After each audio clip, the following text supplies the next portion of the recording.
Hello everyone, and thank you for joining me. I'm Tracy Harris, and this is At Home in My Head, the podcast that explores experience and meaning and their impact on individuals and the broader society.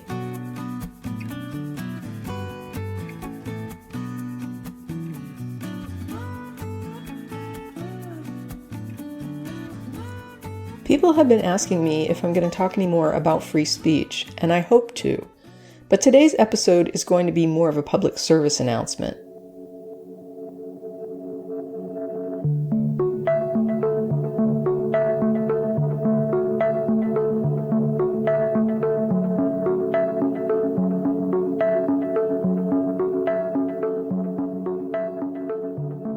Last week I went online to the Area Blood Center website and I scheduled an appointment.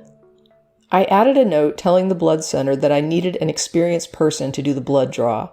I have small veins that are hard to hit, and when the first stick doesn't hit it, it can be uncomfortable because the needle has to be adjusted in your arm to get the blood flow required. For the past 2 days, I had avoided aspirin or anything with aspirin in it, and this morning I got up, made sure to eat breakfast, and had coffee, even though caffeine is supposed to be avoided. I signed back into the blood center website to complete their quick pass testing. The test consists of very personal and invasive questions about your medical history, personal history, and sexual history. And there is much controversy around some of the exclusions regarding gay men and HIV. I encourage you to look into that further if you have questions. That's a discussion for another day, but it's definitely not something I dismiss or excuse. I still choose to donate because I believe folks who can donate should consider doing so in order to help people with medical needs while we address concerns around restrictions that need to be revisited. In the past, the questionnaire was only available at the point of donation, so you'd be put in a private room to fill it out. But now you can take the test online before you come in. Where I'm at, you have to take it the same day as your donation. Once it's completed, you get a QR code that you can print or email to yourself. I just snap a screenshot of it, and I'm on my way. I drove 15 minutes to the blood center where I sat in the parking lot and waited for them to open the doors at 10 a.m. They were a little late this morning, and I'm not sure if that was due to the time change. I was the first one inside, and I walked past the educational materials that we're required to review. They usually alert donors to any updates or changes, and if there are none, I usually either simply scan them or skip it altogether, although technically I'm supposed to read them every time. I then signed the register, added my emergency contact, and handed my ID and donor card to the person working the check-in. She asked me if I wanted points to go toward any organization, and I told her that information was on my donor card. She entered it and handed me back my cards, and I sat in the waiting room for a few minutes before another worker in a white coat called me back to complete the check-in for my vitals and to confirm any questions about my answers to the questionnaire. I sometimes have to wait a little longer, but first appointments on Sunday morning generally go pretty quickly. I followed the worker into a small room where she pulled up my information on the computer and had me e-sign the consent form saying I'd read the educational materials. She took my temperature, blood pressure, and did a small finger stick to use a drop or two of blood to determine my iron levels. In the past, I've had trouble with iron levels being too low. I still get the donor points and any special giveaway items, but I'm not allowed to donate when that happens. I don't have to wait the full 8 weeks to come back in that case, though. I can spend a week taking iron supplements and vitamin C to help with the iron absorption, and then I can try again. Lately, though, I've been hitting the numbers and doing pretty well. Today I was over 15. I don't actually know what that number means, but that's probably the highest I've ever gotten to before. She asked me to show her my arms. I've never asked, but I assume this is to assess whether or not I've answered the questionnaire honestly for questions dealing with using needles for injecting things that aren't prescribed by my doctor. After that was done, I was led back into the waiting room, and in what seemed like no time at all, a woman walked up to the wall, pulled a sheet from a box, and called me back for my blood draw. She asked me which arm, and I said left, because statistically, they have the best luck finding a vein in that arm for me. But neither arm is very good. In the segment that follows, you'll hear the pumping of the blood pressure cuff that's used to create pressure on the upper arm to make the veins more visible. I've been given a stress ball to squeeze when indicated in order to support the effort to find a useful vein. She will prompt and question me as she pushes her fingers around the area that she plans to use, trying to locate a good vein. Ultimately, she was not able to find one, and we decided to try the right arm. The last sounds you'll hear are the cuff deflating and the Velcro as she removes the cuff to try again on my other arm.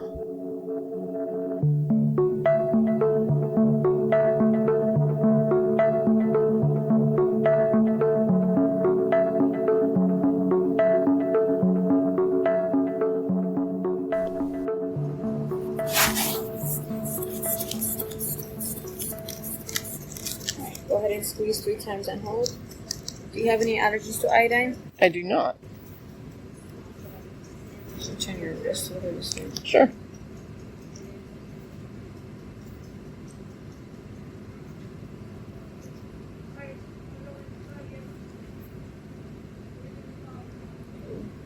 See the scarring? Mm-hmm. Don't feel anything.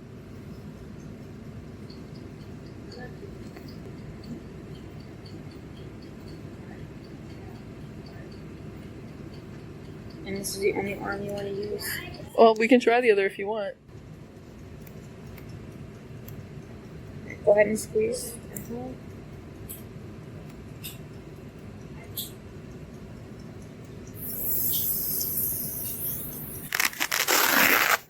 Go ahead and see if we find. The tech ended up calling over a manager to come and check my right arm after she had trouble finding the vein there as well. Once one was finally identified, you'll hear the process in the next segment where, again, you'll hear the inflating blood pressure cuff and our interactions. The needle is inserted between, "Okay, you ready?" and "You doing okay?" And yes, I was doing okay.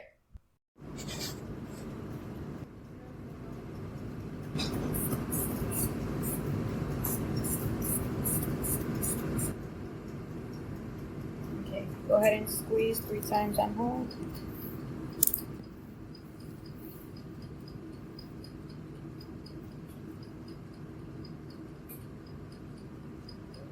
You ready? You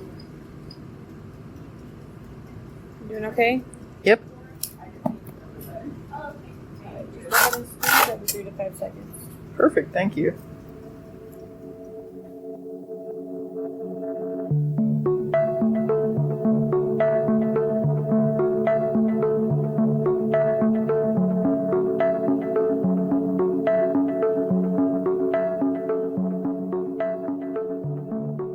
The draw went really well. It doesn't always go well for me. Sometimes they have to clear the lines if the draw goes too slowly and the tube starts to clot.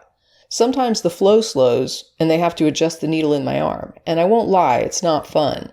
But it's also not something that keeps me from donating. I fully understand that different people have different circumstances. Some people are deferred, which means that they're not able to donate, and that might be temporary or a permanent situation.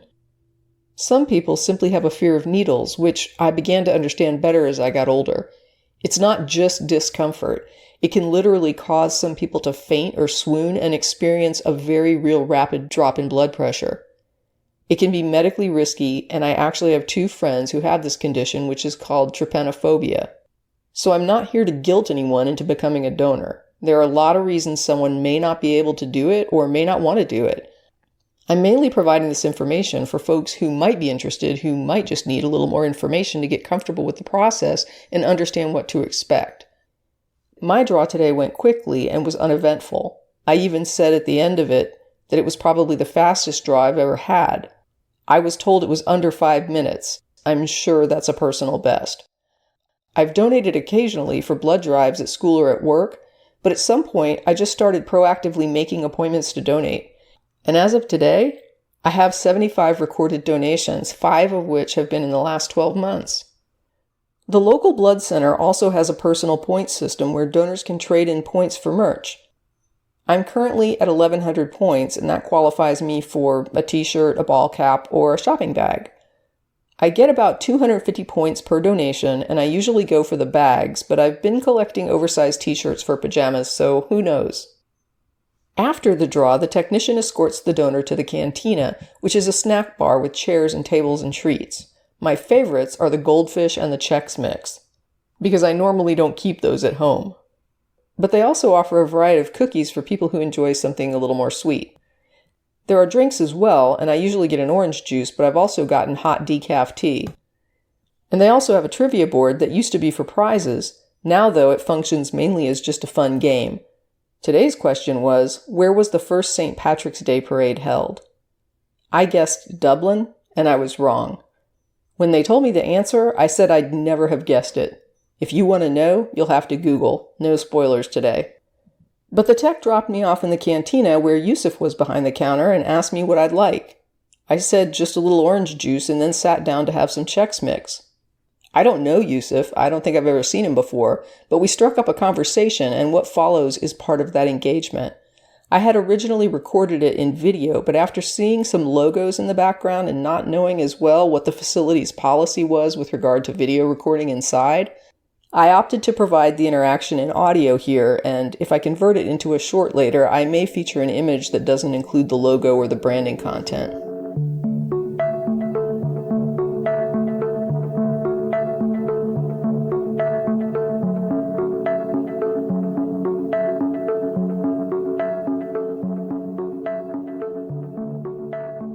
Is it okay if we film? Yeah, for sure, it is. All right, thanks. So who am I talking to today? My name is Yusuf. I'm currently a college student at the University of Texas at Dallas. I've really been volunteering here since high school. I went to Vandergrift High School over near Lake Travis. It's just been kind of a habit of me to go in on my days off. Currently we're on spring break. I have a couple of days off that I come in for volunteer. I needed these hours in high school for certain programs I needed to join, and it kind of got me in the habit of being an active member within my community and seeking different volunteer opportunities. You can sign up for different shifts, and they're very flexible as far as scheduling. I hope to go into the healthcare field, so kind of by being in an environment where I'm expected to be in later on in my life, I think it really helps me on with my career. Awesome. Well, that's great. After I was done in the cantina, Yusuf and I said goodbye and wished each other a nice day. And I went home with my new 2XL t-shirt pajamas and enough points to put me over the top for that shirt, cap, or bag. I showed up at 10 a.m. and I was on my way home by 10:45, and that includes my cantina time. I'm not allowed to lift anything heavy for the next 2 days, and that's another consideration. If you work a job where you have to lift, then you might want to consider if this is the right fit for you to give back. I want to be totally transparent here also and say that even though I noted today's draw went quickly, since I have veins that can be tricky, I've had donations that went beyond 2 hours. I've also had the flow stop and the techs and managers be unable to start it up again. Yes, it can be frustrating to sit there for more than an hour and go home knowing that the blood that was collected is now useless and going to be discarded. But I guess that's why I think of it as an overall effort. It's not today's draw or that draw from a year ago that got tossed. It's the collective 75 draws that I know went to helping someone somewhere. All of us do what we can. Some of us are doing all we can to just exist for one more day. But for those who have that breathing room to do some good, I encourage you to find something that suits you. And when I offer these ideas, that's really all they are, ideas. I'm not telling people how to be useful. I'm not saying that if you can donate and choose not to, that you're a bad person and need to change. You do you. But do something if you can. I'm offering this up as an avenue to do good, if you're not afraid of needles and have an hour or two to spare every 8 weeks. Or, if that needle is intimidating, maybe you can be the person handing out the cookies and orange juice to the donors on a Sunday morning as you sit behind the counter and read your textbook or listen to your favorite podcast. Maybe volunteering is better for you than donating. It's similar to the Kiva team. I have the link in the description. I mention it now and then. I was actually surprised to see that I have a new team member last time I logged in.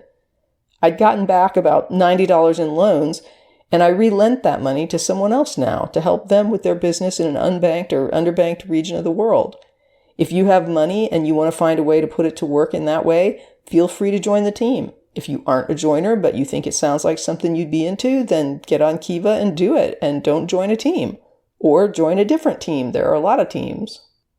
Some of us have money, some of us have time, some of us have neither, some of us have both.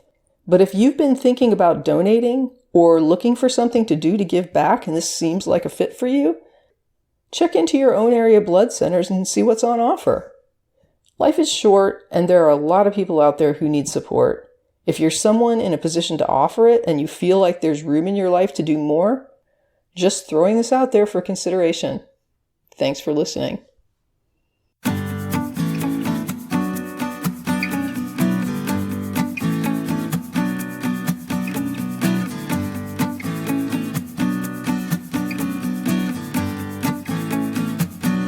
That's it for this episode of At Home in My Head, exploring experience and meaning in individuals and the broader society.